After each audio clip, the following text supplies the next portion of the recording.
Okay, hi team.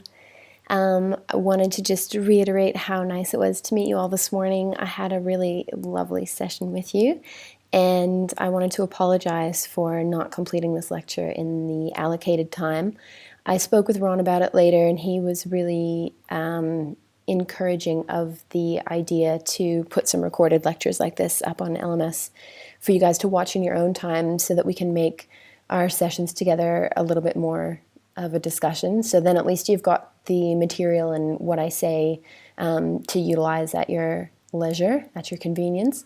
And then the discussion can be the sort of more interesting way to spend our time in our lecture sessions. So I'm going to continue on. I've added a couple of extra slides in after our discussions earlier. I just also wanted to say that I love the discussions and sort of sidetracking and talking clinically relevant stuff, and there's no end to the conversations that we could have about this kind of stuff. I love being asked questions, so feel free to ask me anytime. Email me straight away. Yeah, no problems whatsoever there. So this additional slide is on some pictures of sectional matrix bands and how they're used. So I'm not sure if you can see my little pointer dude that I'm swinging around on the PowerPoint presentation here, but this is what Ron was referring to as the coffee bean matrix. You can see sort of why. So basically you slide them. I found this really great picture, even though I think it's a Fusaka model. Slide them interproximally where your prep is, making sure obviously that the bottom margin is low, like below the margin of your prep. So these little tabs at the end of the coffee bean is for you to hold with your tweezers, and that actually is what sits occlusally, and then sort of the more dished out surface that looks like it's on the top on this side is actually what contours down next to your gingival margin there, under your margin, under your prep margin. So then the band holds it tightly in place. Now it looks like in this example they've put the wedges in first and then the ring on after, and the ring is applied with a pair of forceps, quite like rubber dam forceps, and I've even been known to use them interchangeably, although you can't really use the ring forceps for the dam clamps, but you can use the dam forceps for the ring to go on. So it has two functions. One is just to hold your sectional matrix band still, but also it kind of applies quite a bit of pressure interproximally between the two teeth that you're doing your restoration on, and prise them apart a little bit. And I wanted to go into this more during the lecture today, but one of the functions of your wedge, besides keeping your band firmly in place, is to pry the teeth apart slightly. Ideally, more than the width of the matrix band itself, like more than the thickness of the matrix band, so that when you take the wedges out or take this ring clamp off, then the teeth sort of snap back or gently move back into their more natural position. Because when you wedge, you sort of pull the teeth apart a little bit, that's just compression of the PDL, right, on the opposite side of the tooth that you're applying the force. So yeah, when they relax back into their normal position, providing you wedged them apart or prized them apart wider than the thickness of your matrix band, then when you take all your matrix system away, then there should be a good contact then when they relax back into their natural position. That is in fact the key of achieving a really nice contact point. And like I said in the lecture, it remains a challenge even for experienced clinicians.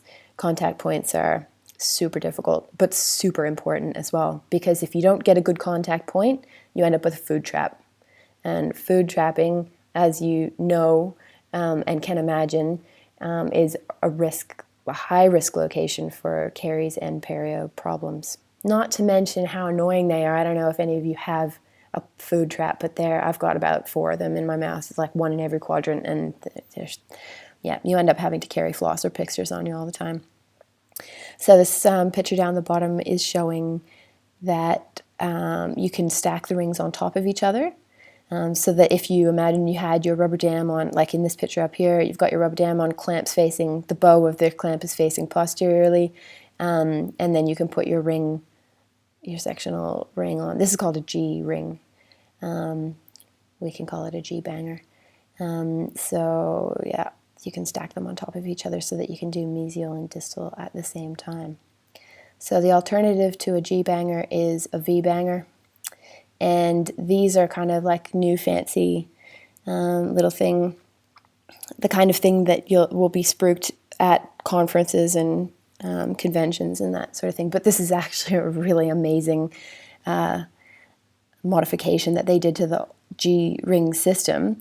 So they've put little sort of like a V shape so that you can slip your wedge in between, because it's always a question, do you put the G ring holder in first and then try and wedge, or do you wedge first and then put the G ring system in? Much easier with the V ring, because it doesn't matter either way. You can put the V ring down and then there's space to put the wedge through, or you can put your wedge down and then just apply the V ring over top of it. And they apply pressure in a really nice way, sort of like a V-shaped way to pry the teeth apart too that you're working on. Very, very good system. We're going to try and get some of these for you guys to play with in your pre-clin. So Catalin came after class and asked me about pre-curving your matrix bands.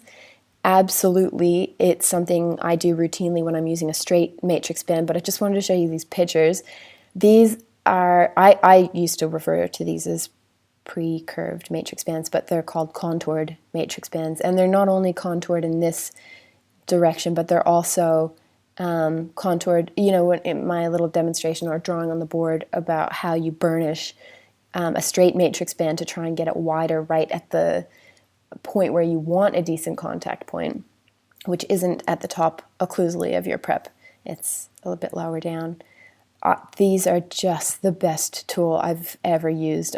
I've had the best results with these, and predictable results too, which is what's really important in dentistry, is predictable outcomes.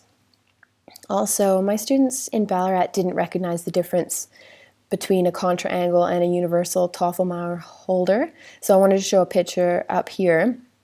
You can see that this U shape here is kind of on a right angle to the rest of the body of the holder, whereas this one is a bit more, a bit more of an angle, a bit more obtuse, I think that's the word we use here. That is so, it's hard to show in a diagram, but I will make a video both how I pre-curve a straight matrix band when I'm doing a restoration, but also how to use these contra-angle matrix bands, because it's hard without an actual demonstration. They're designed so that you can put them on the lingual or palatal side of your prep, which is super handy when you're missing more tooth structure from the buccal aspect. You know, when you put a Tofflemire holder on the buccal, when you're trying to restore the buccal, there's the bit of the matrix band that touches together on either side where you get excess material and stuff and just not a very good contour. So these are the bee's knees as far as restoring buccal surfaces with good contour goes. Okay, back to the amalgam